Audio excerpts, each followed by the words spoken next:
লাগাতার ২-৩টে দিন ভীষণ রকমভাবে লোডশেডিংয়ের প্রবলেম হচ্ছে।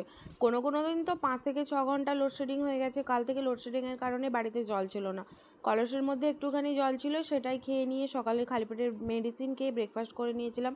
এখন চলে এসেছি রান্নাঘরে। রান্নাবান্নার কাজ তো আমাকে করতেই হতো, এমনিতেই গরম লাগে।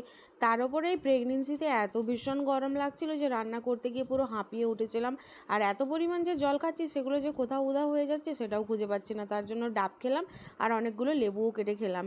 এরপর রান্নাবান্না হয়ে যেতে কিচেনটা একটা পরিষ্কার করে চলে গিয়েছিলাম স্নান করতে।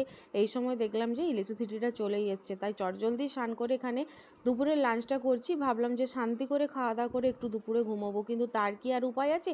সেই আবার 30 মিনিট পর হয়ে গিয়েছিল লোডশেডিং। সারাদিন শুধু ঘুরে বসে কাটিয়ে দিলাম, আর হাত পাখা করতে করতে তো হাতের যন্ত্রণাটাই হয়ে গেল। কিন্তু হ্যাঁ, সন্ধ্যেবেলার পর থেকে ইলেকট্রিসিটি চলে এসেছিলো।